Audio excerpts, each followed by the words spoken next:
जय जिनेंद्र मित्रों, क्या आप जानते हैं इस ब्रह्मांड में आपकी कही हर बात लौटकर आप तक ही आती है। मुनि श्री विनम्र सागर जी महाराज ने खोला प्रतिध्वनि का वो रहस्य जो आपके जीवन की दिशा बदल देगा। पुण्य धारा पर देखिए कर्म और ध्वनि का वो विज्ञान जिसे पूरी दुनिया को जानना चाहिए। आचार्य भगवंत इंदौर के राजवाड़ा मंदिर में दर्शन के लिए पधारे और हॉल था मंदिर के जस्ट बगल से। वहीं पर आचार्य भगवंत का उद्बोधन हुआ। उद्बोधन हुआ तो जैसे कि हमेशा से रहा है, महापुरुषों को माइक अच्छा नहीं मिलता। सामान्य साधु को तो मिल जाता है, महापुरुषों को नहीं मिलता। मोटा सा माइक आचार्य जी के सामने रखा। अब जैसे ही बोले तो पूरे उसमें आवाज गूंजे। आचार्य जी की इको बन रहा था। ठंडी का समय, खिड़की दरवाजे सब बंद और कोई बहुत ज़्यादा एडवांस टेक्नोलॉजी नहीं। लोगों को बैठा दिया, हम सब बैठ गए। अब कुछ भी बोलें तो एक बार का बोलें तो 3 बार का सुनाई दे, का। आचार्य जी ने मंगलाचरण ही किया। उनको लगा कि ध्वनि की प्रतिध्वनि बहुत ज़्यादा आ रही है, जिसको आप इकोनेज्म कहते हैं। किसी भी चीज़ में जैसे बोलते हैं ना, जब वो अपने विधानाचार्य वगैरह बोली लगाते हैं तो जब लास्ट में बोलेंगे महाराज की महाराज की महाराज की महाराज की महाराज की, तो दूर तक 6, 7, 8 बार वो महाराज की महाराज की महाराज की अपने आप इकोनिज्म बनता है, वो इको चला जाता है। अब वो इको बार बार आचार्य जी के प्रवचन में बन रहा था। आचार्य जी जो सोच के आए थे वो तो छोड़ दिया, उस इको के ऊपर प्रवचन देने लगे। आचार्य जी शब्दों के ऐसे खिलाड़ी थे कि उनके जैसा चिंतन कभी किसी के दिमाग में आया ही नहीं। अब वो इको बनता था तो इको बनते बनते गुरुजी बोलते हैं कि ये प्रतिध्वनि का संसार है। हम एक बार बोलते हैं, वो मल्टीपल होकर के लौट करके बार बार बोलता है। एक बार हमारे अंदर से आवाज आती है, फिर वो पहाड़ों से कंदराओं से टकरा करके 5 पहाड़ी होंगी तो 5 बार, एक बार बोल दो अनुपमा तो 5 बार शब्द निकलेगा अनुपमा। महाराज अनुपमा किसका नाम है? कुछ खास है क्या? सीरियल है, सीरियल का नाम है। पहाड़ में चढ़ के बोल दो एक बार अनुपमा तो वहां से जाएगी अनुपमा अनुपमा अनुपमा। जब वो 4-5 बार आवाज आ रही थी तो गुरुवत जी कहते हैं बस एक ही बात कि संसार में जो भी है वो सब प्रतिध्वनि का है। किसी भी चीज में जब कभी कोई प्रतिध्वनि निकलती है तो उस प्रतिध्वनि को सहना पड़ता है। बार बार कान में बिसिल बजे, बार बार इको आए तो लगता है कि अच्छा तो बिना माइक के बोल देते, कम से कम सीधी सीधी सुनाई देती। प्रतिध्वनि का संसार। गुरुजी कहते हैं आप लोगों को समझ में आ रही है? लोग भी समझ रहे थे कि इको बज रहा है, इसलिए आचार्य जी कह रहे हैं प्रतिध्वनि का संसार। फिर आचार्य जी उस चीज को गंभीरता में ले जाते हुए कहते हैं, पहले मैंने देखा था जब कभी भी कहीं पर इको रहता है, इको को मेंटेन करने के लिए ऊपर खाली मटके लटका देते हैं, उल्टे उल्टे मटके खाली लटका दिए जाते हैं, जिससे इको उसमें एडजस्ट हो जाता है। पुराने जमाने में देखा होगा, जब छोटा सा स्पीकर लाते थे तो उसको मटके के अंदर रख के उसमें छेद कर देते थे, उसी से बढ़िया धुम धुम बम बम बजता था। आज तो बड़े बड़े बॉक्स चलते हैं, लेकिन पहले तो उसी मटके में ही इको मेंटेन किया जाता था। तो गुरुजी कहते पहले खाली मटके उल्टे लटका देते थे, बढ़िया कारपेट बिछा देते थे, तो कारपेट में भी कई बार साउंड एडजस्ट हो जाता था, या फिर वुडन चीजें रहती थी तो साउंड एडजस्ट हो जाता था। लेकिन अगर पत्थर की चीजें हैं तो उसमें इको जनरेट तो होता है। फिर गुरुजी वो जो बात कहते हैं कि हमारे अंदर से जो प्रतिध्वनि निकलती है, ध्वनि नहीं प्रतिध्वनि, अपने अंदर की प्रतिध्वनि पर विचार करिएगा। आपके अंदर की प्रतिध्वनि क्या है? आपने एक रील्स देखी, रील्स देखने पर देखा अमिताभ बच्चन को। अमिताभ बच्चन देखा महाराज? हाँ देखा महाराज। उसकी फ्रेंच कट दाढ़ी देखी, चलने का स्टाइल देखा, चश्मा देखा, शॉल देखी, सूट देखा, सब देखा। अब गुरुजी बोलते हैं उसको देख करके तुम्हारे मन के अंदर कोई प्रतिध्वनि तो आती होगी, मैं होता तो, मुझे मौका मिला होता तो। आप सोचते तो होंगे, सोचते हैं, विचार तो करता है इंसान। इतनी सारी रील्स देखते हो, हर रील्स को देखते वक्त एक बात दिमाग में चलती होती आप मुझे खुद बताइएगा, अगर आपको हीरो बनने का मौका मिलता तो आप क्या करते? सोचिएगा। हीरोइन बनने का मौका मिलता तो किसके जैसी हीरोइन बनती? शबाना आजमी के जैसी, माधुरी दीक्षित के जैसी, कैटरीना कैफ के जैसी, कि सली लियोनी के जैसी? किसके जैसी? एक बार सोचना, बस सोचना है, बस होना नहीं होना तो वो तो बात की बात है। सोचिए, हीरोइन बनने का मौका मिलता बॉलीवुड पे जाकर के तो किसके साथ घूमने जाते? क्रूज में घूमने का मौका मिलता तो जितने शॉर्ट्स वो पहनती उतने शॉर्ट्स तुम पहनते कि नहीं पहनते? हीरो बनने का मौका मिलता तो रणबीर कपूर बनते कि कबीर खान बनते? क्या बनते? अभी रास्ते में आ रहा था, आते वक्त मैंने देखा, एक बीच में टॉकीज पड़ी, उसमें धुरंधर मूवी का एक पोस्टर लगा हुआ था। आपने भी देखा होगा, हमने भी देखा। उसमें रणबीर कपूर जो है, मुंह में सिगार पकड़े हुए, लंबे लंबे बाल, खुला शरीर, और उसमें कलर कॉम्बिनेशन ऐसा करके ऐसा दिखा रहे थे कि जो यंग जनरेशन है उस चीज को, उस दृश्य को, उस पोस्टर को देख करके उसके जैसा ही बनने का विचार कर लेती है। किसी भी पोस्टर को देखते हैं, पोस्टर को देख करके मन के अंदर से प्रतिध्वनि आती है, हम भी ऐसा करेंगे। इससे समाज बिगड़ती भी है, अच्छी चीज समझ में आ जाए तो सुधरती भी है। महाराज को अच्छे महाराज मिल गए तो अपने को भी लगता है हम महाराज होते तो महाराज से अच्छा परफॉर्मेंस कर लेते, महाराज होते तो, नहीं होते तो हम ऐसे ठीक है महाराज। अभी कपड़े पहनते हैं, हाँ महाराज पहनते हैं, जीन्स पहन लिया महाराज, 350 का है लेकिन दिख रहा है 5000 का है ना, 350 400 का जीन्स पहन लिया, कौन पकड़ में आ रहा है महाराज? फर्स्ट कॉपी है कि ओरिजिनल है? लिखा है एडिडास 69 इंटरनेशनल पोलो, है ना, मिंट बिटवीन द होल, तो वो है। तो अब आपको मौका मिलता, मान लीजिए रेमंड के शोरूम में जाकर के कपड़ा पहनने का मौका मिलता, मान लीजिए मौका मिलता, तो कौन सी कंपनी का कपड़ा पहनते? कितना ऊंचा पहनते महाराज? एक बार तो तमन्ना थी कि 20-25 हजार रुपए मीटर का एक कपड़ा एक बार देखें तो फिट करके कैसा मिलता है। तमन्नाएं रहती हैं, मिलता कुछ नहीं है। मुंगेरी लाल के हसीन सपने, मुंगेरी लाल के हसीन सपने सीरियल देखा नहीं देखा? देखा। मुंगेरी लाल काम करते करते सो जाते थे, सोते सोते ही मुंगेरी लाल को सपने आने लगते हैं, अब सपने में जीता है। ऐसे ही आप भी मुंगेरी लाल के हसीन सपने घर में बहुत बनाते होंगे, मैं ऐसा होता तो ऐसा करता, मैं ऐसा होता तो ऐसा करता। और सबसे बड़ी बात, जब आप किसी चीज को देखते हैं, देखने के बाद आपको लगता है कि मैं होता, मुझे मौका मिला होता तो मैं ऐसा करता, ये होती है प्रतिध्वनि। झगड़ा हो रहा है, विवाद हो रहा है, विवाद होते में तुम ऊपर से देख रहे हैं, बगल वाला पूछ रहा है यार झगड़ा हो रहा है, बोले छोड़ो यार, हमसे हुआ होता ना तब हम बताते। आवाज आती है अंदर से, आती है कि नहीं आती है? तुम क्या कर लेते? ऐसा घुमा के देते ना, जिंदगी भर याद रखता। आपने अंदर से बोला, देखो ह्यूमन साइकोलॉजी है, उससे बाहर तो जा नहीं सकते। अब आप झगड़ा देख रहे हैं, झगड़ा देखते हैं, हमसे हुआ होता ना तो इसको इतना सोचते कि इसका हिसाब किताब लगा देते हैं, जिंदगी में कभी उठ ना पाता। ये आपने जो बोला, ये प्रतिध्वनि रिवर्स बैक मारती है मल्टीपल होकर के। फिर आपके साथ एक दो बार नहीं, कई बार झगड़े होंगे। प्रकृति आपके कर्म बंध का मौका देगी। इको जैसे बनता है, एक बार का बोलने पर बहुत बार का सुनाई देता है। ठीक ऐसे ही एक बार मन की जो प्रतिध्वनि निकलती है, वो जब लौटती है तो मल्टीपल होकर के होती है। अब बार बार आपने अगर मान लो कसाई के साथ जुट करके और झगड़े करने का विचार किया बार बार, अब आपके साथ रोज झगड़ा होता है, सुबह होता है, शाम होता है, पत्नी से होता है, पिता से होता है, पुत्र से होता है, नौकर से होता है, यहां भाई से होता है, घर में हर आदमी से तुम्हारा ही झगड़ा क्यों होता है? किसी और का क्यों नहीं होता? मुझे बताओ। तुम्हारी प्रकृति कैसी हो गई?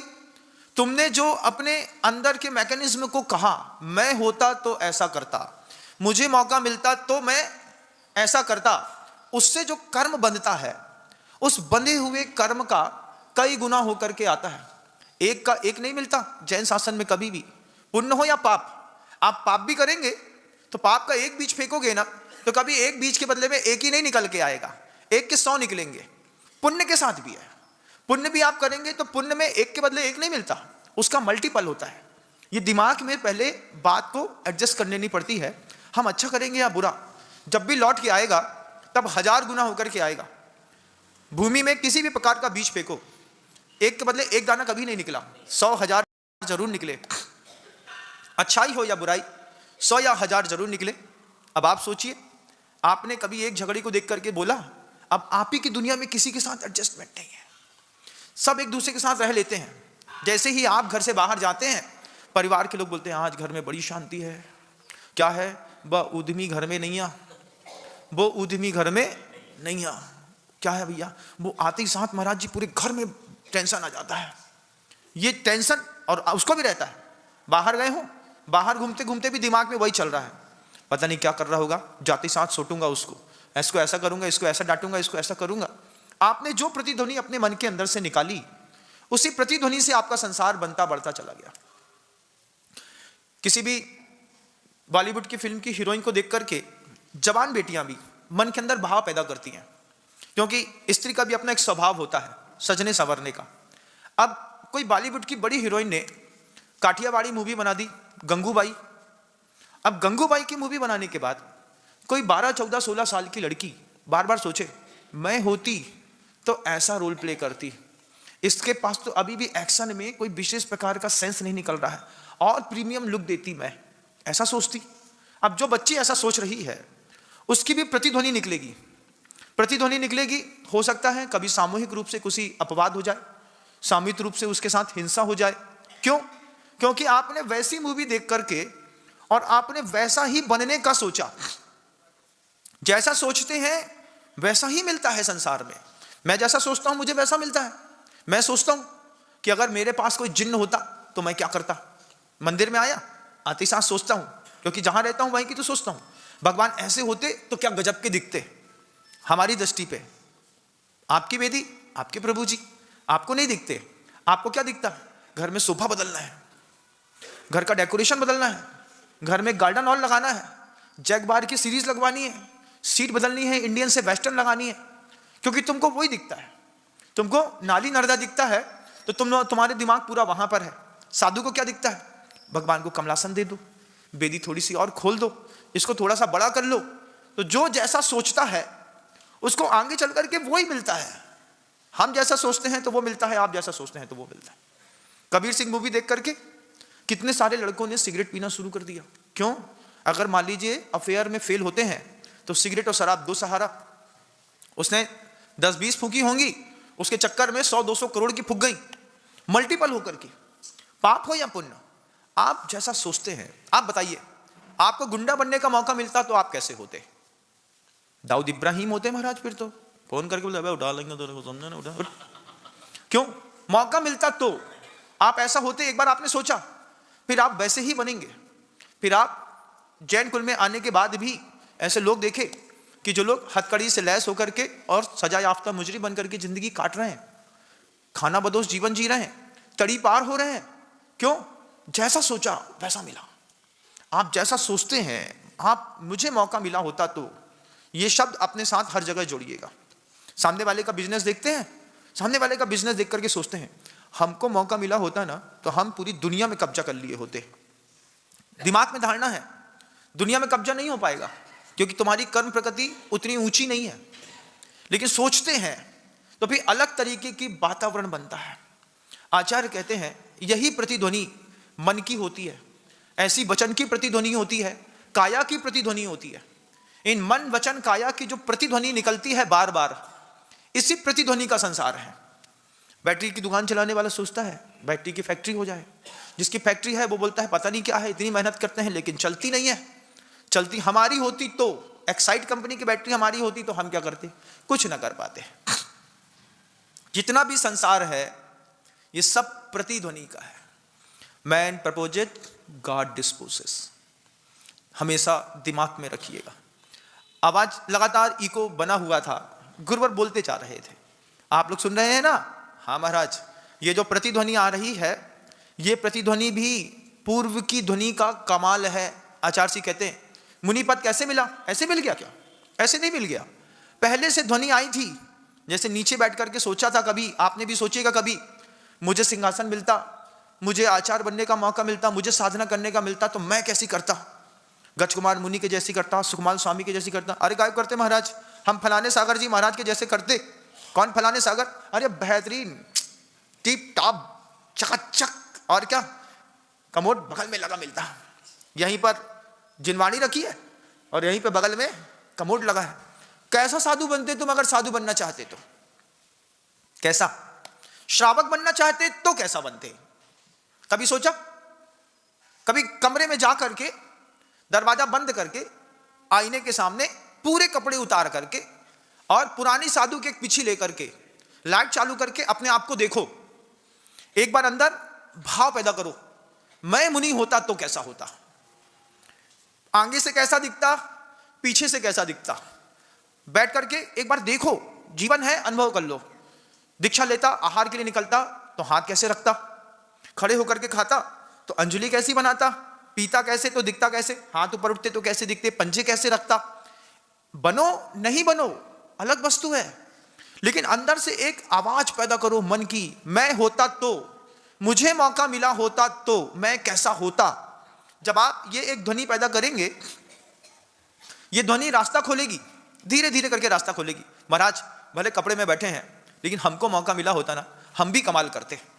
मौका मिला होता तो बस ये भी सोचा सन्मार्ग के बारे में, अगली बार मिलेगा, अगली बार हो सकता है इसी विचार से विदेश क्षेत्र की कर्म भूमि में तुम्हारा जन्म हो जाए, सीमंदर स्वामी के समोषण में दीक्षा लेने का मौका मिल जाए।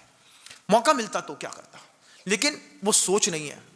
जब कभी भी आरिकाओं को वस्त्र दिए जाते हैं गृहस्थों के द्वारा, तो आरिकाओं से पुरानी साड़ी ले ली जाती है। माता जी पुरानी दे दीजिए, आप नई ले लीजिए। हाँ पुरानी आप ले लीजिए, दाग लग गए हैं, पुरानी हो गई है, फट गई है, हम रख लेते हैं। क्या करें महाराज, इसका साड़ी का 16 हाथ की लंबी चौड़ी है। एक बार आरिका की साड़ी बंद कमरे में शरीर पर लपेट के देखो, जैसे आरिका पहनती है वैसी पहन के देखो। एक बार किसी पुरानी पिच्ची को हाथ में लेकर के अंदर से एक बार बोलो, मैं आरिका होती तो कैसी दिखती, मैं मुनि होता तो कैसा दिखता। बनना नहीं बनना बात की बात है, करे करावे भावना भावे बोलते हैं ना आप लोग, करें या कराएं, जैन शासन की ताकत है करने की, कराने की और भावना भाने की। जो चिंतन करेगा, कभी मौका ही नहीं मिला होगा आपके जीवन में, कभी सोचा भी नहीं होगा महाराज, आपकी जैसी सोच कहां महाराज, बिल्कुल हमारी सोच भी हमारी से नहीं, हमारे गुरु महाराज से। गुरु महाराज कहते थे इस बात को कि एक बार किसी आरिका की पुरानी साड़ी शरीर पर लपेट करके देखो, एक वस्त्र के साथ 16 हाथ की साड़ी पहनने करके कैसे वो पूरी जिंदगी जीती है, एक बार करके देखो। पुरानी पिछी माता जी महाराज जी की मिली, हाथ में लेकर के एक बार लपेट करके देख करके पूछो, 4 घंटे मैं इसी साड़ी के साथ रहूंगी, घर के अंदर, बाहर नहीं, घर के अंदर बस। उससे जो विशुद्धि परिणाम बढ़ते हैं, जैसे फौजी को जब किसी भी फौजी की वर्दी या जूता पहन लो तो अंदर से फीलिंग्स आती है, क्या हम फौजी हैं। पूरी वर्दी पहनने के बाद खून 2 किलो अपने आप बढ़ जाता है, खून में अपने आप स्पीड आ जाती है। क्या, किस बात की स्पीड आई, अरे फौजी ऐसा होता है। 1000 लोगों के मन के अंदर दिमाग में रहा होगा, कैंट एरिया है, लगातार गाड़ियां निकलती हैं, उन गाड़ियों को निकलती हुई गाड़ियों में जब भी आप किसी फौजी को गौर से देखते होंगे तो आप भी सोचते होंगे, काश हम भी ये एग्जाम पास कर गए होते, अगर कर गए होते तो हम भी एक फौजी होते। हाथ में माउजर है, गन है, AK-47 है, देश की रक्षा करना है। -47 पर कोई खड़ा है, कैसे खड़ा है, हम घर के अंदर नहीं खड़े हो पा रहे, -47 में अपनी सांस खींचने के लिए भी जिंदगी की जद्दोजहद होती है। सोचिए -47 में कारगिल हिल्स पर आज भी सैनिक खड़े हैं बंधु, वो सैनिक के शरीर के अंदर अगर एक बूंद पसीना आ गया ना तो वो पसीना भी उनका शरीर गला देता है। अंदर से कैसा मेंटेन करते होंगे आप, कभी सोचो किसी भी विषय वस्तु में एक बार सोचो, मुझे मौका मिला होता तो मैं कैसा होता। किसी भी व्यक्ति के ऊपर कुछ भी बात कह देना सरल होती है, लेकिन मौका मिला होता तो कैसे होते तुम, कैसे होते बताइए आप। अगर आपको दिगंबर मुनि बनने का मौका मिला होता तो आप इतने सारे दिगंबर मुनियों में से कौन से दिगंबर मुनि को आदर्श मान के उनके जैसा बनने की कोशिश करते, एक बार अंतर्मन से पूछना। आरिका बनने का मौका मिला होता तो कौन सी आरिका तुम्हारी नजरों में आरिका की पर्याय में भगवान है। कौन सा श्रावक बनने का मौका मिलता अगर प्रतिमाधारी, तो कौन से प्रतिमाधारी के जैसे तुम प्रतिमाओं के व्रत का पालन करते। एक सदगृहस्थ होता है, एक आदर्श गृहस्थ होता है। सदगृहस्थ वो होता है जो साधु संतों की बातों को अपनी जीवन में इंप्लीमेंट करता है, और आदर्श गृहस्थ वो होता है जिसकी बातों को लोग इंप्लीमेंट करते हैं। आपने मेरे से बात सुनी, अपनी जिंदगी को संवारा, लेकिन जब आपके परिवार के लोग आपको आदर्श संहिता के बीच में स्थापित करके और आपके आइडियल बनाने लगे, बाबूजी जैसा कहते हैं बस वही करना है, ये बात क्या है, आदर्श गृहस्थी। आदर्श गृहस्थी की परिभाषा कैसी गजब की। आपको श्रावक बनने का मौका मिलता प्रतिमाधारी का, तो तुम प्रतिक्रमण किसके जैसा करते। बस ये चिंतन इंसान को भगवान बनाता है। मैं भी बैठता रहता हूं, मैं भी सोचता रहता हूं, नो कंपटीशन। कभी सोचता था इनके जैसा बनना है, फिर बाद में लगा किसी के जैसा नहीं बनना है। अपने जैसी अपनी आइडेंटिफिकेशन ही बहुत अपने आप में पर्याप्त है। किसी को कॉपी पेस्ट करने पर रीछ कभी भी भालू नहीं बन सकता, भालू कभी भी शेर चीता नहीं बन सकता। जो है वो रहेगा। इधर दिमाग चलाइए, बेदी भगवान की दिख रही है, प्रभु जी बैठे हैं। अगर मैं बेदी में बैठा होता तो कैसा बैठा होता। मुझे याद है गर्मी का समय था, हम गुरुदेव संभव सागर जी महाराज श्री मध्य प्रदेश के घुबारा गांव में पहुंचे। उसमें बहुत तेज गर्मी थी, तो चूने के पुराने मंदिर बहुत ठंडे थे। बेदी के पास बैठ करके बहुत ठंडक लगी, तेज पूरी दाह थी, शरीर बिल्कुल गर्म हो रहा था। तो मुनि श्री संभव सागर जी महाराज ने आचार्य श्री जी से कहा, गुरुदेव बेदी के पास कितनी ठंडक है। आचार्य श्री कहते हैं, बेदी में बैठने पर कितनी ठंडक होगी इस बात का विचार करिए। गुरुदेव कहते हैं, संभव जब बेदी के पास बैठने पर इतनी ठंडक मिल रही है, तो बेदी में बैठे हुए व्यक्ति को कितनी ठंडक मिलती होगी। सोचिए। उत्तर की ऐसी अपेक्षा नहीं थी गुरुदेव से, लेकिन मौका मिला तो देना जानता है गुरु। हर पल हर मोड़ पर साक्षात रहता है तो भी, और जब नहीं रहता है तो भी। नहीं रहते में कैसे? गुरु जी हम लोगों से कहते थे, हम लोग कहते थे गुरु जी से, इतने बड़े बड़े काम कैसे कर लेते हैं आप। कुछ नहीं भैया, मैं तो आंख बंद करके दादा गुरु को अपने याद करता हूँ। गुरु जी को, गुरु जी होते तो क्या बोलते, गुरु जी होते तो कैसा करते, गुरु जी होते तो उनकी शब्द शैली कैसी होती, गुरु जी से पूछ लेता हूँ, गुरु जी जैसा बोलते हैं तो बोल देता हूँ। आचार्य जी ने कितना भी बड़ा कोई भी काम किया हो, अंत में आचार्य जी ने हाथ जोड़कर एक ही बात कही, सब गुरु महाराज के आशीर्वाद का फल है, और कुछ नहीं। सिखाया, जब मैं ना रहूं तो तुम भी इसी तरीके से अपने गुरु महाराज से पूछ करके अपनी जिंदगी बहुत अच्छे से जी सकते हो। सब गुरु महाराज के आशीर्वाद का फल है। आज खुद का चिंतन तो मेरा बनता नहीं, बार बार सोचता हूं कि क्या गुरु जी का कोई शब्द पुराना मिल जाए, उसी से काम चल जाता है। इंदौर के इसी राजवाड़े का वो संस्मरण याद आ गया, वही आपके सामने रख दिया। मौका मिलेगा आपको तो कैसा बनेंगे, मौका मिलेगा तो किसके जैसा बनना चाहते हैं। मुनि बनना नहीं बनना बात की बात थी, एक बार विचार तो करते कि हम मुनि बनते तो किसके जैसा बनते। कभी अंतर्मन में ऐसा विचार भी नहीं आया होगा, आया क्या? कभी नहीं आया। कभी बंद दरवाजे में घर में लंबे वाले कांच के सामने खड़े होकर के खुद को दिगंबर होकर के एक बार देखो तो, क्या महाराज अगर मैं मुनि होता तो सुकुमाल जैसा दिखता कि सुकौशल जैसा दिखता, किसके जैसा दिखता मैं? नेमगिरी जिंतूर के भगवान के जैसा दिखता कि बाहुबली भगवान के जैसा खड्गासन में दिखता? क्या दिखता? लेकिन सोचा ही नहीं, गृहस्थ ने विचार भी नहीं कर पाया। आचार्य कहते हैं, इतश्चिंता मणिर दिव्य इतः पिण्याक खंडगम ध्यानेन चेदुबे लभ्ये क्वाद्रियांताम विवेकिना। जैसा सोचेंगे वैसा पाएंगे। बहुत सारी बुक्स पढ़ते हैं ना, द मैजिक, द सीक्रेट्स पढ़ते हैं, उसमें क्या लिखा रहता है? जैसा आप सोचोगे वैसा तुमको मिलने लगेगा। कॉस्मिक एनर्जी उस तरीके का आपके साथ बिहेव करेगी, आपको वो चीजें मिलने लगेंगी। तो आप सोचते हैं मुझे मिलेनियर बनना है, मिलेनियर बनना है, मिलेनियर बनना है, तो आप बिलेनियर तो बन ही जाते हैं। मिलेनियर ना बन पाए तो, खरबपति ना बनेंगे तो करोड़पति तो बन ही जाएंगे। सोचने पर फर्क पड़ता है। वही बात आचार्य पूजपाद स्वामी ने कही, सोचने से मिलता है। ध्यानेन चेदुबे लभ्ये, ध्यान के माध्यम से आप वो चीज भी पा सकते हैं जो कभी आपके पास उम्मीद नहीं है। मैंने भी सोचा मुझे जो चाहिए वो मिलेगा, जैसा सोचता हूं वैसा मिलता चला जाता है। अंदर से नकारात्मकता आती है, सामने का माहौल बिगड़ता है।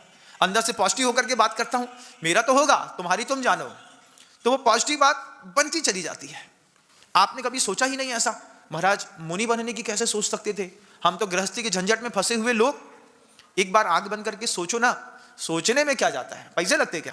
जब आंख बंद करके मुंगेरी लाल का हसीन सपना देख करके बाथरूम अपना 10 लाख का कर सकते हो, बंगला अपना सोनी जी की कोठी चाहिए, कौन सी भागचंद जी सोनी साहब की कोठी चाहिए, कल देख करके आया पहली बार, ऐसा लगा कि कितना बड़ा राजमहल बनाया है उनने। कोठी दूर से ही देखी, पास से तो देखी नहीं। आप लोग तो रोज देखते होंगे, अंदर से एक आध बार तो भावना आती होगी ना मन के अंदर, क्या गली के मकान में छोटे से घुसे हैं, ऐसे कोई अपना भी विला होता ताजमहल के जैसा, अपन भी BMW में 10 BMW से घुस रहे होते तो अपनी भी जिंदगी होती। सोचते तो हो, मिलता कुछ नहीं है। महाराज सोच तो लेते हैं, मुंगेरी लाल के हसीन सपने बन तो जाते हैं। लेकिन मुंगेरी लाल के हसीन सपने पूरे नहीं होते। नकारात्मक चीजों का प्रभाव बहुत जल्दी पड़ता है, सकारात्मक चीजों के लिए पुरुषार्थ करना पड़ता है। मंदिर में आए, भगवान की पूजा करी, चलते बने, तो जैन शासन कहता है कि हमारे यहाँ गुण पूजा भी होती है और गुणी पूजा भी होती है। तो गुणी पूजा तो आपने कर ली, भगवान को वेदी पर बैठा लिया, बैठा करके प्रभु की पूजा कर ली, अर्घ चढ़ा लिया, सीपल चढ़ा दिया, जय जयनाथ परम गुरु होए, गुण पूजा, गुणी पूजा हो गई। अब आचार्य कहते हैं सिर्फ गुणी पूजा से उद्धार नहीं होगा, गुण पूजा भी चाहिए। गुण पूजा क्या करें महाराज? गुण की पूजा 16 कारण भावना होती है ना। हाँ महाराज, 16 कारण भगवान की पूजा, भावना की भी पूजा कर देंगे। 16 कारण भावना की पूजा नहीं, चिंतन, गुण पूजा अंदर से। पहले ये पता तो करो कि वेदी में जिसको बैठाया है वो वेदी में कैसे बैठा, क्या पुरुषार्थ करके भगवान बैठे। क्योंकि कुंद कुंद भगवान कह रहे हैं ना, जो जानदी अरिहंतम दब्बत गुणत पद जयत तेहिम सो जानदी अपाणम तस् मोहो लयम जादी। जो जिनेन भगवान को जानता है, काय में जानता है? काले सावलिया पारसनाथ ना। जो जानदी अरिहंतम दब्बत गुणत पद जयत तेहिम सो जानदी अपाणम तस् मोहो लयम जादी। मिथ्यात्व किसका टूटेगा? जो जिनेन भगवान को वेदी पर बैठे हुए दर्शन करते हुए भावना बालेगा, प्रभु आपने जिस चीज पर काम किया उस पर मुझे भी करना है। गुणी पूजा तो कर दी, गुण पूजा भूल गए। सौधर्म स्वर्ग में इंद्र भी करता है, कुलाचार का पालन करते हुए भगवान की पूजन करके आता है और वहीं से मर करके एकेंद्री बन जाता है। तो यहां से मर करके क्या एकेंद्री? नहीं, एकेंद्री तो नहीं बनना। क्या बनना महाराज? बनना तो अच्छा है महाराज। कैसे महाराज? भगवान को पूजा करके चले गए, बताओ इस पत्थर की प्रतिमा के सामने मूड़ पटकने से तुमको क्या मिल रहा है अभी? महाराज पत्थर की प्रतिमा नहीं कहते, भगवान है वो। हाँ भगवान तो है, जानते क्या हो उनके बारे में? पारसनाथ है भगवान, पारसनाथ भगवान के बारे में क्या जानते हो? किन गुणों के कारण भगवान भगवान है? कोई आपसे पूछे तो आप क्या जवाब देंगे? किसी के पास किन गुणों के कारण, भगवान के पास कौन सा गुण है? आप तो किसको कहते हैं? कोई पूछ बैठे आपसे, पर संकल्पित आप्त में और आप्त में जमीन आसमान का अंतर है। दुनिया भर के लोग हैं, कहीं पर भी एक आधा चीप गाड़ेंगे, उसमें कुछ पोतेंगे और उसी को भगवान मानने लगेंगे। ये संकल्पित आप्त है। जैन शासन का कोई संकल्पित आप्त नहीं है। इस आप्त ने मेहनत करी है, इन आप्त ने काम किया है। किसके ऊपर? किस चीज को छोड़ करके, किस चीज को नष्ट करके, किस चीज की वृद्धि को रोक करके ये आप्त बने हैं। एक बार आप भी तय करिएगा। कोई पूछ बैठे तुम्हारे भगवान की खासियत क्या है? अरे भगवान की क्या खासियत, भगवान तो भगवान होते हैं, ऐसा बोल करके ये जवाब नहीं है। आपको सही जवाब देना पड़ेगा। कोई आपके जिन्हें भगवान की महिमा पूछे, अरे हमारे यहाँ वैभव देखने लायक रहता है, वेदी 1 नंबर बनती है सोने चांदी की, ये मत बताओ। सोना चांदी वेदी हीरा मोती जवाहरात मत बताओ, उसको अपने भगवान की खासियत बताओ। भगवान की क्या गुण है? कोई पूछ बैठे, हम क्या गुण बताएं अपने भगवान का? तब हम बताएं कि हमारे जो प्रभु है, आपते नो सन्न दोषेण सर्वज्ञ नाम ईशिना भवितव्यम नियोगे ने नान्यता याप्तता भवेत। हमारा प्रभु उस्सन्न दोषेण, किसी भी प्रकार के दोष से प्रभु मुक्त है। दोष, प्रभु में कोई दोष होता है? हाँ, संसार के बहुत सारे भगवान हैं जिनको भूख लगती है। हमारे प्रभु ने भूख के ऊपर काम किया, हमारे प्रभु को भूख नहीं लगती।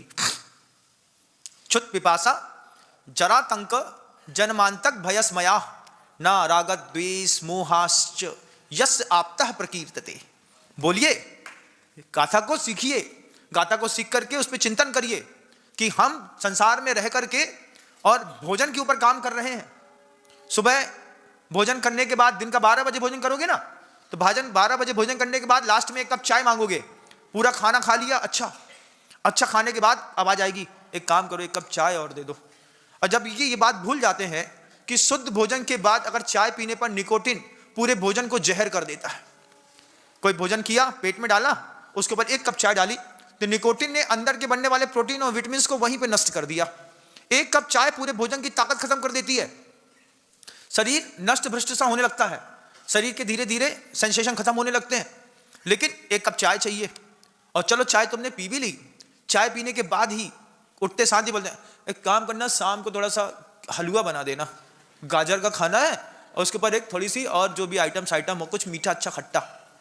तुम क्षुधा के ऊपर काम कर रहे, क्षुधा की वृद्धि के ऊपर काम कर रहे, क्षुधा की स्थिति के ऊपर काम कर रहे, उसके बढ़ाने के ऊपर काम कर रहे हैं, नष्ट करने के ऊपर काम नहीं कर रहे हैं, उसको शांत करने के ऊपर काम नहीं है। अच्छा आइटम चाहिए, अभी टमाटर चटनी कम है, पापड़ कम है, नमक कम है, नींबू कम है, अचार कम है। इसी बात में तो कई बार लोगों के डिवोर्स हो जाते हैं। क्यों? महाराज 20 साल हो गया, आज तक चाय बनाते थे, बनती नहीं, रखना ऐसी पत्नी हमको।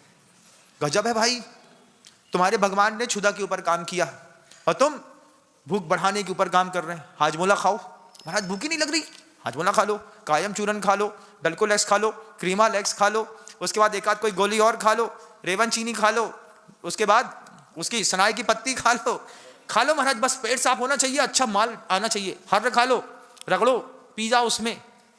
भूख के ऊपर काम, प्रभु ने कहा भूख के ऊपर काम नहीं, भूख को शांत करने के ऊपर काम करो, क्योंकि इस भूख के चक्कर में खुद को नहीं देख पाते। सुबह से लेकर शाम तक एक आदमी एक दिन में कितना खाता है, एक बार इकट्ठा करके देखिएगा। एक बार सुबह सो करके उठे, आधी गिलास चाय चाहिए, उसके साथ घर में हलवा या पोहा बना तो ठीक, नहीं तो अजमेर में कढ़ी कचौड़ी तो प्रसिद्ध है।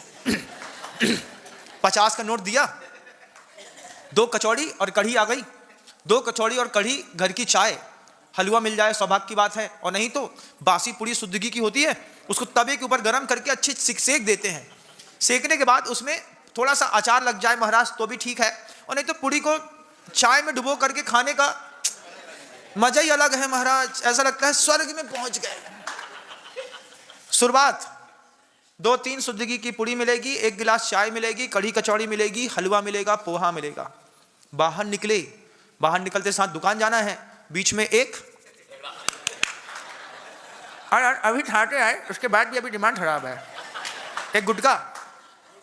उसके बाद दुकान में जाते साथ ही चाय वाला निकला, चाय भैया चाय, हाँ यार एक दे दे, एक चाय वहां पी ली।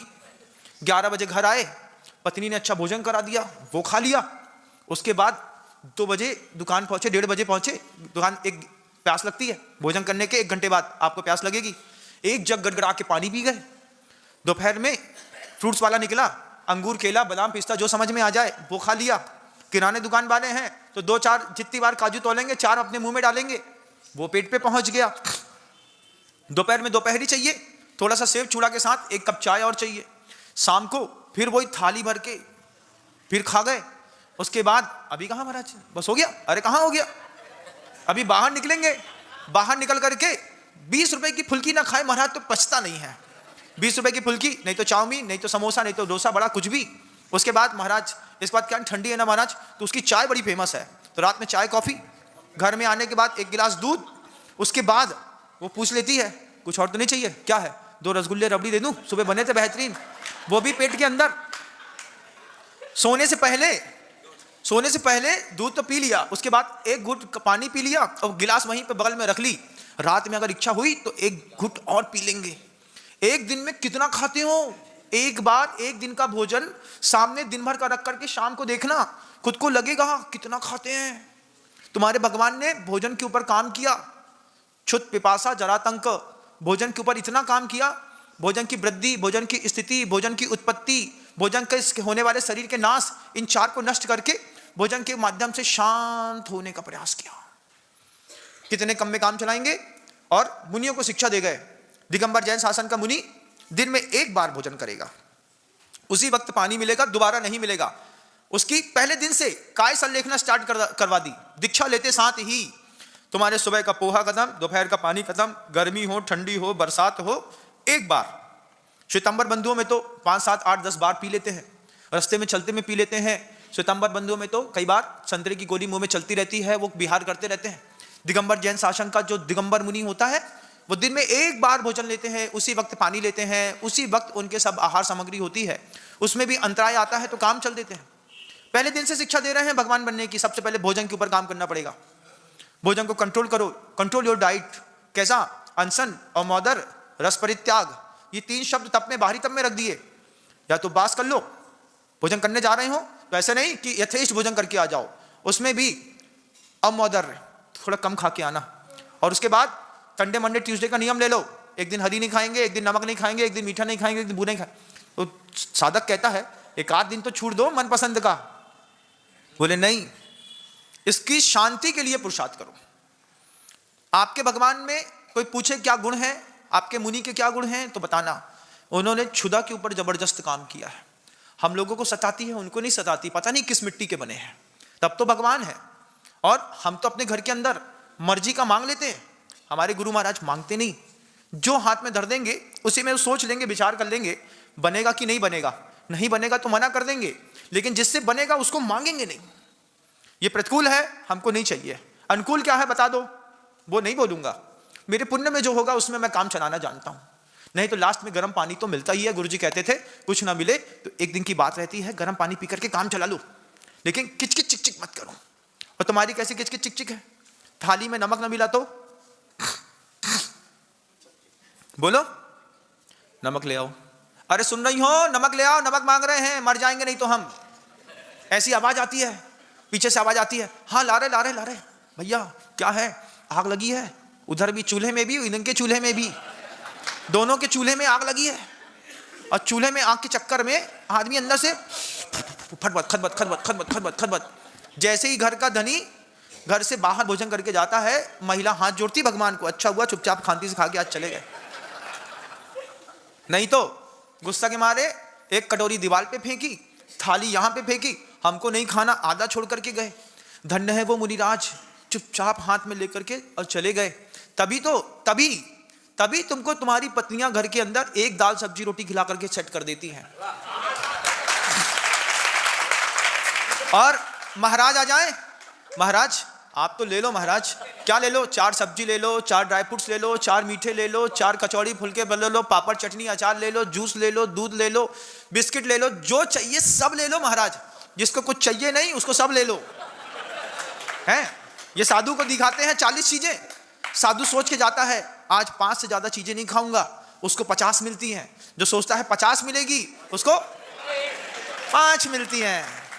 क्या मिलती है घर के अंदर, क्या मिलती, कितना ही बड़ा धनपति कुबेर क्यों ना हो, सुबह अगर सब्जी बच गई तो महिला ने दाल सब्जी दोनों मिला करके एक बघार मारा, उसमें 2 पुरानी रोटी मिलाई, मिक्सी में पीसी, उसी का हलवा वगैरह कुछ लपसी जैसा कुछ बनाया, नहीं समझ में आया तो उसी में कच्चा बेसन मिला करके उसका पकौड़ा बनाया। और पति से बोला खा के खत्म करिए आप। बोले क्यों? पत्नी कहती है बच गया है, गैया खाएगी बैल खाएगा, इससे अच्छा यही खा ले। हाँ फेंकने में जाएगा, कुत्ते खाएंगे, गैया खाएगी, क्या करें महाराज, सब चीज मिला देती है वो, बहुत अच्छी है। 4 सब्जी उठाएगी, उसी में दाल मिलाएगी, उसी में 2 पुरानी बासी रोटी है चूरा करके उसी में डालेगी, उसी में कच्चा बेसन मिलाएगी, उसको थोड़ा सा बनाएगी, थोड़ी सी नमक मिर्ची नींबू मिलाया और तेल में तल करके गरम गरम खिला दिया, लो खा लो तुम। और अपने आप को बोलती है, इसको कहते हैं कुशल गृहिणी।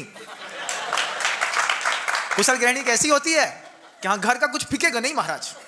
घर के अंदर था, माँ जब कभी भी थोड़ा बहुत जैसे वो घी निकालती थी ना, तो घी निकालने के बाद मरी बच जाती थी, तो कभी मरी फेंकी नहीं, उसमें भी कुछ हलवा या कुछ थोड़ा सा मलाई मिला करके और उसका भी एक मीठा बना करके गरम गरम घर के, देखो गरम तुम्हारे लिए बनाई है, अंदर जाने दो। कुशल गृहिणी ऐसी होती है, ध्यान रखना आप लोग। कोई भी चीज तुम्हारी घर की बनी हुई गैया खा जाए तो पाप है तुम्हारे दिमाग में। जो चीज बैल को खिलानी है इस बैल को खिला दो, चाहे कैसे भी हो जाए। बोले महाराज कहते थे बैल खाएगा क्या मिलेगा, घर के अंदर भी तो है 4-5 बैल तो होंगे, इन्हीं को खिला दो, एडजस्ट कर दो, थोड़ा बेसन मिला दो, थोड़ा आटा मिला दो, इसको कुशल गृहिणी कहते हैं। भगवान ने क्षुधा के ऊपर काम किया है, आप लोग बढ़ाने के ऊपर काम करने में लगे हैं। पिपासा प्यास के ऊपर काम किया प्रभु ने, क्षुत पिपासा जरा तंक, क्षुधा नहीं लगती भगवान को, हमारे दुनिया भर के भगवान को भोग लगता, हमारे जिन भगवान को भोग नहीं लगता, हमारे जिन भगवान कुछ नहीं खाते हमारे। ऐसे नहीं, आप किसी भी समाज में जाइएगा, वहां पे एक छोटा सा घर में मंदिर बना रहता है, भोजन बनाएंगे, पहले बालाजी को रखेंगे, ऐसा माथा तोड़ेंगे, फिर प्रसाद बना के आपको दे देंगे। प्रसाद तो हमारे यहाँ खाते नहीं, लेकिन वहां पर देते हैं, इस चीज की मनाही है। अस्ति और नास्ति हमको दोनों बताना पड़ेगा। महाराज अपना अपना बताइए, दूसरे के मत का कुछ मत बोलिए, नहीं। हमारे जैन शासन कहता है कि जब तक हम अस्ति और नास्ति के रूप में किसी वस्तु तत्व को नहीं रखेंगे तब तक आप अपने भगवान की कीमत नहीं जान पाएंगे। हमारे यहाँ सप्तभंगी है, किस प्रकार के, अस्ति है, नास्ति है, अस्ति नास्ति है, वक्तव्य है, फिर नास्ति अस्ति है, अवक्तव्य है, अस्ति नास्ति है और नास्ति है, हमको सब बताना पड़ेगा। तो हमारे भगवान ये करते हैं, दूसरे भगवान वो करते। पर संकल्पित प्रभु में और प्रभु में जमीन आसमान का अंतर है। आपका प्रभु भोजन नहीं करता, आपका प्रभु, उनको प्यास नहीं लगती। महाराज आपको भी नहीं लगती है, जितनी अनुकूलता मिलती है बस उतनी ही लेकर के आते हैं, इससे ज्यादा नहीं। दूसरे समाज में आप देखिएगा, जैसे श्वेतांबर बंधु हैं, उनके मटके में पानी रखा रहता है, गर्मी के दिनों में जब चाहे वो पानी पी सकते हैं। दिगंबर साधु कभी दोबारा पानी नहीं पीता, उसका संकल्प है कंठ से दोबारा एक बूंद नहीं डालेंगे। प्राण निकलता है कल तो आज निकल जाए, मरने तो तैयार हैं, मौत से दहशत नहीं है इधर पे। प्राण निकलता है आज निकल जाएगा, लेकिन दोबारा कभी दिगंबर मुनि अपने मुंह के अंदर पानी नहीं डाला। एक बार जो आहारचर्या में मिला तो मिला, नहीं मिला तो काम चला लिया। कैसे काम चलाते महाराज? अमृत धारा है, सूंघ लो, थोड़ी पट्टी रख लो, गीला कपड़ा कर लो, बाहरी उपचार अलग वस्तु। लेकिन अंतरंग में कभी किसी साधु ने अंतराय के बाद पानी पीने की इच्छा कभी नहीं करी। क्षुधा के ऊपर, पिपासा के ऊपर, जरा बुढ़ापे के ऊपर भी काम किया। इतनी फिटनेस बनी रही कि साधु हमेशा जवान दिखते रहे। भगवान को देखिएगा आप, सुकुमारावस्था कुमारावस्थायाम निज बपि बलादेन पढ़ते हैं ना महावीर अष्टक में। कैसे पढ़ते हैं कि उनकी कुमार अवस्था बनी रही। और हमने ऐसा पुरुषार्थ किया कि हमारे पुरुषार्थ करने के बाद जवानी से पहले ही हमारा बुढ़ापा स्टार्ट हो गया। महाराज छोटी सी उम्र है, आर्थराइटिस का प्रॉब्लम हो गया है, छोटी सी उम्र है, आंख से दिखाई नहीं दे रहा है, छोटी सी उम्र है, चेस्ट में प्रॉब्लम हो गई। फिजिक को सही रखना भी जैन शासन सिखाता है बंधुओं। धर्म की एक परिभाषा में धर्म के साधनों को सुरक्षित रखना भी धर्म है, और शरीर भी धर्म का साधन है ना। शरीर माध्यम खलु धर्म साधनम वा। शरीर क्या है? पहला साधन है धर्म करने का भी और कर्म करने का भी। इसी के साथ दुराभाव खेल लिया तुमने। प्रभु ने इस पर भी काम किया। अपनी स्वस्थ मानसिकता के साथ जिए, तब जाकर के वो प्रभु बने। उनको कभी बुढ़ापा नहीं आता, इसलिए उनको कहते हैं क्या, त्रिदश अवस्था रहती है, बुढ़ापा, जवानी और बाल्यकाल भगवान जी का एक जैसा होता है। कुछ लोग होते हैं जिनके चेहरे से उनकी उम्र का अंदाजा नहीं लगा सकते आप, कितने साल के हो गए, चेहरे से पता नहीं चलता महाराज। हाँ, उनने बुढ़ापे पे काम कर रहे हैं। कम खाएंगे, ज्यादा दिन तक जिंदा रहेंगे। 40 साल की उम्र के बाद आप जितना कम भोजन लेते हैं उतना ज्यादा आपकी बॉडी फिटनेस बनी रहती है, क्योंकि एक उम्र के बाद बॉडी खुद रिस्पॉन्स नहीं करती उन भोजनों के लिए। जबरदस्ती ठूस लो तो ठूसने के बाद फिर निकलवाने में बड़ी मेहनत लगती है। कक्का थे, फूलचंद कक्का, उन फूलचंद कक्का ने 7 रसगुल्ले खा लिए हुब हुब में, पेट में चले तो गए लेकिन निकले नहीं बाहर। अब नहीं निकले तो जाम, क्यों? मावा था, पेट में फंस गया, सूखी आंतों के बीच में फंस गया। अब निकलवाने में 1.5 लाख रुपए लगे, आंतें निकालनी पड़ गई, तो 3.5 मीटर आंत काट दी। उससे क्या हुआ महाराज? पहले 8 रोटी घुसती थी, अब 1.5 रोटी खाते हैं, पेट भर जाता है, क्योंकि रोटी आंत निकाल दी। तो तुम्हारे भगवान ने किसके ऊपर? क्षुधा के ऊपर, पिपासा के ऊपर, जरा के ऊपर, आतंक, इसके ऊपर भी काम किया। प्रभु जिस वातावरण में रहते हैं उस वातावरण में सबको निर्भय बना करके रहते हैं। कभी भी किसी को शारीरिक व्याधि ना हो, मानसिक व्याधि ना हो, किसी को भी बाहर में कोई उपसर्ग ना हो, इस तरीके का घर के अंदर भी वातावरण बनाया जाता है। आपके रहते रहते आपके घर के लोग आपसे अगर प्रेशराइज हैं तो प्रेशराइज पर्सन कभी भी धर्म ध्यान नहीं कर सकता। सो के उठते साथ महिला को भगवान की, बाद में पहले पति की चिंता है, बहुत प्रेशराइज है, प्रेशराइज नहीं दिया जाता। किसी भी आतंक पैदा मत करो, घर के अंदर आतंकवादी मत बनो, घर के अंदर, समाज के अंदर भी आतंकवादी मत बनो। कई बार घर के अंदर जो लोग 2 कौड़ी की इज्जत नहीं होती वे समाज सुधारक बन जाते हैं, उनको अध्यक्ष मंत्री का पद मिल जाता है। क्यों? अब घर में तो चली नहीं महाराज, पैसा था तो हमने कहा समाज में ही चला ले, तो समाज की मुखिया बनकर के बैठ गए, आतंक फैला दिया, दहशत है। भैया ना उनसे कुछ पूछ सकते हैं, ना मांग सकते हैं, ना बोल सकते हैं, बोलेंगे तो पता नहीं क्या जवाब मिलेगा। ध्यान रखना, आप जैसा सोचेंगे वैसा ही प्रतिध्वनि आपके जीवन में कभी घटित होने वाली है। तो आप जैसा ऐसा सोचिए, मुझे अपनी क्षुधा के ऊपर काम करना है, मुझे अपनी प्यास के ऊपर भी काम करना है। कितनी अच्छी बात गुरुजी कहते, गुरुवर कहते, तुम्हारे गुरु ने सुबह 11 बजे 10 बजे भोजन छोड़ दिया, तुम शाम को 7 बजे भी नहीं छोड़ सकते, कैसे हो तुम? उनकी आराधना भी करते हो, गुणी पूजा करते हो, और गुण पूजा नहीं करते। तो एक पूजा करने से क्या होगा? भगवान के सामने से द्रव्य चढ़ाने वाले से मोक्ष मिल रहा होता तो ये द्रव्य बहुत अच्छे चढ़ा दिए गए होते। लेकिन गुणी पूजा के साथ गुण पूजा भी जरूरी है। अपनी खुद की पर्सनल लाइफ स्टाइल को चेंज किया जाता है, एक मैकेनिज्म होता है लाइफ का, उस लाइफ के मैकेनिज्म को आप धीरे धीरे चेंज करिए। हाँ, मैं ऐसा करता हूं। धर्म की परिभाषा सिर्फ इतनी नहीं कि मंदिर आए और मंदिर आकर के आपने धर्म कर लिया। आचार्यों ने कहा कि मंदिर में जो पूजा हो गई इसको मात्र धर्म नहीं समझना, एक प्रवृत्ति वाला धर्म होता है। मंदिर से बाहर निकलने के बाद रोड में होता है वो धर्म। कैसा? उत्तम क्षमा, मार्दव, आर्जव, शौच, सत्य, संयम, तप, त्याग, आकिंचन और ब्रह्मचर्य। कहां पे पालोगे? मंदिर के अंदर ना, प्रवर्त्यात्मक धर्म है। यहां पूजा करके जाना 10 लक्षण पर्व की, और बाहर निकलने के बाद रोड में संकल्प करना कि अगर कोई विकल्प होगा तो मैं क्षमा कर दूंगा, मैं यहां पर मृदुता रखूंगा, यहां पर सरलता रखूंगा, यहां पर मैं, रोड में ब्रह्मचर्य चाहिए तुम्हारा, मंदिर के अंदर के ब्रह्मचारियों, रोड के अंदर तुम्हारा ब्रह्मचर्य कैसा है और बंद कमरे के अंदर तुम्हारा ब्रह्मचर्य कैसा है। इस बात को गुरुजी बार बार कहते थे कि रोड के बाहर प्रवृत्ति वाला धर्म तुम्हारे जीवन का अंग होना चाहिए। दूसरों को घूरना, चाहे वो मोबाइल में हो, चाहे face to face, cut to cut हो, लेकिन आंख तो जाती है ना। एक बार तो ऐसा देखा, तुम्हारा देखना ही बता रहा है। ये जो तुमने कहा मुझे मौका मिलता तो, फिर वो प्रतिध्वनि फलित होगी, आज नहीं तो कल होगी। जब फलेगी तब तुमको लगेगा कि हम कहां से कहां पहुंच गए। ऐसी भी संतानें हैं इस दुनिया में जिनकी मां वैश्या निकली। ध्यान रखिएगा, ये प्रतिध्वनियां रोड पर अब ब्रह्म का कमाल करती हैं। रेड लाइट एरिया है, कलकत्ता जाकर के देखिएगा, 10,000 सेक्स वर्कर हैं पूरे देश में, इतने ज्यादा कि आप हिसाब न लगा पाएंगे। उनके घरों के अंदर भी संतानें पैदा होती हैं। उनकी संतान मत बनना। रोड के अंदर निकलो, मार्केट में खड़े रहो तो अपने ब्रह्मचर्य को संभाल के चलना, जैन शासन कह रहा है। अपने क्षमा, मार्दा, वार्दा, सौत, सत्य, संयम को व्यवस्थित लेकर के चलना, जैन शासन कह रहा है। मतलब घबराहट हो जाएगी, बैठ जाओ, है ना। एक होता है प्रवृत्ति वाला धर्म, और प्रवृत्ति वाले धर्म से बात नहीं बनती। आचार्य कहते हैं ध्यान वाला धर्म भी होता है। 15 मिनट सो के उठने के बाद या तो अपने घर में, या तो शाम को संध्या काल के समय सब दिन भर से निर्वृत्त हो जाओ तो मंदिर में आकर के ध्यान में बैठ करके देखो, सामायिक करके। ये ध्यान वाला धर्म है। एक विचार वाला धर्म है। कौन सा है महाराज? अहिंसा। विचारों में होनी चाहिए, लेकिन विचारों में अहिंसा आती नहीं। हमें मौका मिलता तो ऐसा कूटने की तुम देखते रह जाते। ये क्या है? हिंसा नहीं है, हिंसा है। तुमको मौका नहीं मिला, लेकिन अगर मौका मिलता तो तुम तो हिसाब किताब ही लगा देते भैया। अब तुम्हारा हिसाब किताब ये सोचने मात्र से लग गया। तो विचारों में अहिंसा वाला धर्म है। एक यश वाला धर्म है जिसके कारण तुम्हारी ख्याति है, दया और परोपकार। ये क्या है महाराज? ये यश वाला धर्म है। इससे जैनी जाने जाते हैं। अभी जैनी किससे जाने जाते हैं? ये चींटी भी नहीं मारते। ये क्या है? दयामयी धर्म है ना। ये आपकी पहचान है। हरी टोपी पहन के निकले होते ना तो तुम दुनिया में निकलोगे तो आतंकवादी दिखाई दोगे। हरी दीवाल वालों का छोटा सा भी बच्चा मिलेगा रास्ते में चलता, इतनी सी भी बकरे जैसी भी दाढ़ी निकली रहेगी, उसको देख करके क्या फीलिंग आती है बताओ? इससे मत भिड़ो, आतंकवादी है। कभी भी गाली गलौज कर देंगे, कभी भी हाथ उठा देंगे, मार देंगे, उल्टे सीधे शब्द बोल देंगे। छोटे से बच्चे को देख करके भाव आया ना? आया कि नहीं आया? क्योंकि उन्होंने अपनी पूरी सोसाइटी की छवि ऐसी बना ली है कि वो जब भी कहीं रोड में दिखाई देंगे आतंकवादी ही दिखाई देंगे, वे सात्विक दिखाई नहीं दे सकते। आपकी छवि थी दया और परोपकार वाली। ये क्या है? यश वाला धर्म है। उनने इज्जत कमाई की बेइज्जती, और आप इज्जत कमा रहे की बेइज्जती? इज्जत कमा रहे महाराज।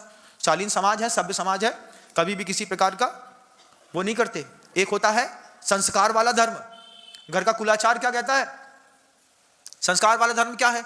हमारे यहाँ आलू प्याज नहीं आता, हमारे यहाँ लहसुन नहीं खाते, हमारे यहाँ लाती भोजन नहीं करते। सामान्य कुलाचार है? आलू प्याज की सब्जी खाने से अच्छा है पनीर की खा लेते भैया। जितने में आलू प्याज लाओ इतने में 2 लीटर दूध ले आते। लो इसकी सब्जी बनाओ पनीर की, बच्चों को बोल देना पनीर मिलेगा, आलू प्याज नहीं मिलेगा। ये भी कर सकते थे। टॉफी खिलाने से अच्छा बच्चों को काजू किशमिश खिला सकते थे। हमारे घर का संस्कार वाला धर्म है, कुलाचार है हमारे यहाँ का। क्या कुलाचार है? अरे महाराज सुबह से लहसुन प्याज के साथ पोहा बघरता है तुम्हारे यहाँ। खाक कुलाचार है तुम्हारे यहाँ का। लहसुन प्याज के साथ पोहा बघारा, आटे में जब तक लहसुन की कली ना मिलेगी महाराज हमसे तो नहीं रहा जाता। ये कुलाचार जैनियों के यहाँ का नहीं है। ये 5 प्रकार का धर्म पालना पड़ता है धर्मात्माओं। प्रवृत्ति वाला धर्म होता है, यश कीर्ति वाला धर्म होता है, कुलाचार संस्कार वाला धर्म होता है, ध्यान वाला धर्म होता है। उसके बाद आचार्य कहते हैं एक विचार वाला धर्म होता है। ये सब भगवान ने किया, तब जाकर के वेदी पर बैठे पार्श्वनाथ, तब उनके चरणों में आकर के कहते सराग देव देख मैं बलाभिषेक जानिया, न तो समान मान के न आन को पिछानिया। ये कौन बोला? वो बोला जिसने दुनिया का सब देख लिया। दूसरों के धर्म से अपने भगवान, कोई पूछ बैठे तुम्हारा भगवान कैसा है, जवाब दे पाएंगे। हमारे भगवान को भूख नहीं लगती, हमारे भगवान को प्यास नहीं लगती, हमारे भगवान को आतंक बुढ़ापा नहीं आता, उनको कोई व्याधि नहीं होती, क्षुत पिपासा जरातंक जन्मांतक भयस्मया। न हमारे भगवान कभी दोबारा जन्म लेते, न मृत्यु को प्राप्त होते। भगवान का दोबारा जन्म नहीं होता। एक बार हुआ, अंतिम पर्याय से मोक्ष गए। काले कल्प सते पीछा गते शिवानाम न विक्रिया लक्ष्म्या। हमारे जैन शासन की खासियत है, एक बार सिद्धालय में कोई प्रभु जाकर के बैठे तो कभी लौट करके धरती पर नहीं आते। लेकिन अन्य मतों में होता है, कल्प काल बीतने के बाद भगवान के मन के अंदर इच्छा पैदा होती है मैं दोबारा धरती में जन्म लूं, तो फिर वो फिर किसी न किसी रूप में अवतार लेकर के नीचे आते हैं। ये जैन शासन में और अन्य मत का फर्क है। गते शिवानाम न विक्रिया लक्ष्या। जो एक बार सिद्धालय में पहुंच गया उसके जीवन में कभी कोई विकार दृष्टिगोचर नहीं होता। क्या है? क्षुत पिपासा जरा तंक जन अंतक भयस्मया। हमारे प्रभु को भय नहीं लगता किसी से। ना वो त्रिशूल रखते हैं, न तलवार रखते हैं, न रुंडमाला रखते हैं, न कपाल रखते हैं, न खून रखते हैं। इन सब चीज से हमारा तीर्थंकर दूर है, बहुत दूर। कभी कल्पना करना, सोच के बताना मुझे। आपके बाहुबली भगवान है, गोमटेश्वर बाहुबली भगवान। उन बाहुबली भगवान को कोई मांत्रिक मंत्र पढ़ के फूंक दे और बाहुबली भगवान चलने लगे, एक कदम आगे बढ़ा करके आगे खिसक जाए, तो सामने वाला खड़ा हुआ व्यक्ति भागेगा कि उनके चरणों में लौट जाएगा? बताओ मुझे। भागेगा नहीं, खड़ा हो जाएगा। धन्य है भगवान, आपको साक्षात देखा। और ऐसी कोई एक देवी मिल जाए और उसके बाद वो चलने लगे, चलते में 2 कदम आगे बढ़ जाए, एक आदमी ना दिखेगा उनकी जय जयकार करने वाले। बोले क्यों? अब उसके 18 की 18 भुजाएं चल गई। एक में फरसा है, एक में तलवार है, एक में कपाल है, एक में रुंडमाला है, एक में ये है, एक में ये है। नीचे शेर खड़ा हुआ है, एक राक्षस के सिर में डले हैं। हम ही राक्षस हैं, अब अगली तलवार सीधे हमारे त्रिशूल हमारे छाती में घुसेगा। ये फर्क है जिंदगी का। अस्ति नास्ति को समझना होगा हमको। कोई पूछे तो हम बता तो सके, हमको तो कुछ पता ही नहीं है। भगवान तो भगवान होते हैं। ऐसे कैसे भगवान होते हैं? जैसा आप सोचेंगे वैसी ही प्रतिध्वनि आपको मिलेंगी, जैसा आप विचार करेंगे वैसा ही ध्यानेन चेदुबे लब्बे। इस बात को अंतर मन में रखिए। आपके भगवान 18 दोष से मुक्त होते हैं।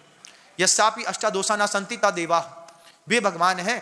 क्षुत पिपासा जरा तंक जन्मंतक भयस्मया।